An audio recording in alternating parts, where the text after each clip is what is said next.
സ്വർഗത്തിലെ ഉർവശിയുടെ മാതാപിതാക്കൾ ആരായിരുന്നു? ഒരിക്കലെങ്കിലും നിങ്ങൾ ചിന്തിച്ചിട്ടുണ്ടോ? ഉർവശി ജനിച്ചത് രണ്ട് മഹർഷിമാരുടെ തുടയിൽ നിന്നാണ്. വിശ്വസിക്കാൻ പോലും ബുദ്ധിമുട്ടായ ജനനം. സ്വർഗത്തിലെ സുന്ദരിമാരായ അപ്സരസുകളെ പോലും നാണിപ്പിച്ച സൗന്ദര്യം. ദേവരാജനായ ഇന്ദ്രൻ പോലും ഭയന്ന ആ അത്ഭുതം. ഉർവശിയുടെ അത്ഭുത ജനന കഥ. ഹിമാലയത്തിന്റെ ഹൃദയഭാഗത്തുള്ള ബദ്രിയാശ്രമം. അവിടെ പ്രകൃതി പോലും മൗനത്തിലാണ്. നരനും നാരായണനും ലോക നന്മയ്ക്കായി ആയിരക്കണക്കിന് വർഷങ്ങളായി കഠിനമായ തപസ്സിലായിരുന്നു. അവരുടെ തപസ്സിന്റെ അഗ്നിജ്വാലകൾ ഭൂമി കടന്ന് സ്വർഗലോകം വരെ എത്തി. ഈ പ്രഭ കണ്ട സ്വർഗാധിപതിയായ ഇന്ദ്രദേവന്റെ മനസ്സ് ചഞ്ചലപ്പെട്ടു. ഈ മഹർഷിമാർ എന്റെ ഇന്ദ്രപദവി തട്ടിയെടുക്കുമോ എന്ന ഭയം അദ്ദേഹത്തെ വേട്ടയാടി. മഹർഷിമാരുടെ മനസ്സിനെ ചലിപ്പിക്കാൻ ദേവരാജനായ ഇന്ദ്രൻ തന്റെ ഏറ്റവും വലിയ ആയുധം പ്രയോഗിക്കാൻ തീരുമാനിച്ചു. സൗന്ദര്യവും പ്രലോഭനവും. ദേവരാജന്റെ ആജ്ഞ അനുസരിച്ച് കാമദേവനും പത്നി രതിദേവിയും വസന്തകാലവും ബദ്രിയാശ്രമത്തിലെത്തി. മഞ്ഞുമൂടിയ ഹിമാലയത്തിൽ പെട്ടെന്ന് അത്ഭുതം സംഭവിച്ചു. മഞ്ഞുകാലം മാറി വസന്തം വിരിഞ്ഞു. പൂക്കൾ വിടർന്നു. തേനീച്ചകൾ മൂളി. പക്ഷികൾ മനോഹരമായി പാടാൻ തുടങ്ങി. പ്രണയത്തിന്റെ സുഗന്ധം വായുവിൽ നിറഞ്ഞു. അവരുടെ കൂടെ സ്വർഗത്തിലെ സുന്ദരിമാരായ അപ്സരസുകളും ഉണ്ടായിരുന്നു.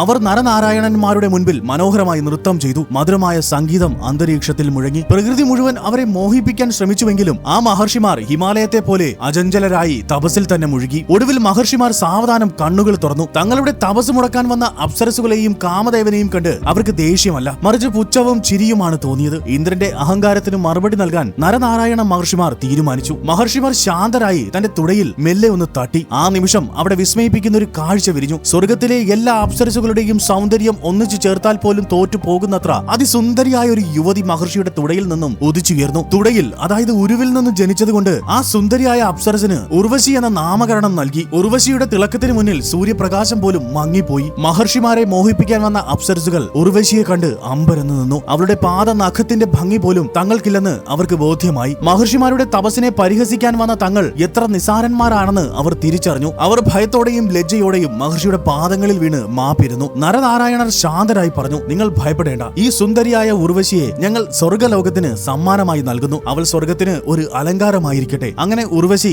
ഇന്ദ്രസഭയിലെ ഏറ്റവും ശ്രേഷ്ഠയായ അപ്സരസായി മാറി. കാമത്തെയും ക്രോധത്തെയും ജയിച്ച നരനാരായണന്മാരുടെ തപസ് ലോകത്തിന് മാതൃകയായി ഇന്നും ബദ്രിയാശ്രമത്തിൽ ജ്വലിച്ചു നിൽക്കുന്നു. നരനാരായണന്മാരുടെ ഈ കഥയിൽ നിന്ന് നമുക്ക് പഠിക്കാനുള്ള ഏറ്റവും വലിയ പാഠം ഇന്ദ്രിയ വിജയവും ആത്മവിശ്വാസവുമാണ്. പുറമേ നിന്നുള്ള പ്രലോഭനങ്ങളും സൗന്ദര്യവും സുഖ സൗകര്യങ്ങളും നമ്മുടെ ലക്ഷ്യത്തിൽ നിന്ന് നമ്മെ വ്യതിചലിക്കാൻ ശ്രമിച്ചേക്കാം. എന്നാൽ ആ മനസ്സ് അചഞ്ചലമാണെങ്കിൽ ഭൗതികമായ ഇത്തരം ആയുധങ്ങൾക്കൊന്നും നമ്മെ തോൽപ്പിക്കാൻ കഴിയുകയില്ല. കൂടാതെ അഹങ്കാരം എത്ര വലുതായാലും അതിനേക്കാൾ വലിയ സത്യങ്ങൾ ഈ ലോകത്തുണ്ടെന്നും സൗന്ദര്യത്തെക്കാളും ശക്തിയേക്കാളും വലുത് ഒരാളുടെ ആത്മീയമായ തെളിച്ചമാണെന്നും ഈ കഥ നമ്മെ ഓർമ്മിപ്പിക്കുന്നു. തങ്ങളെ അപമാനിക്കാൻ വന്നവരോട് പോലും ക്ഷമിക്കാനും അവർക്ക് ഉർവശിയെ സമ്മാനമായി നൽകാനുമുള്ള മഹർഷിമാരുടെ മനസ്സ് യഥാർത്ഥ ജ്ഞാനിയുടെ ലക്ഷണമാണ്. ഇനി നിങ്ങൾ പറയൂ, ആരായിരുന്നു ഈ നരനാരായണന്മാർ? രാധേ കൃഷ്ണ, രാധേ കൃഷ്ണ.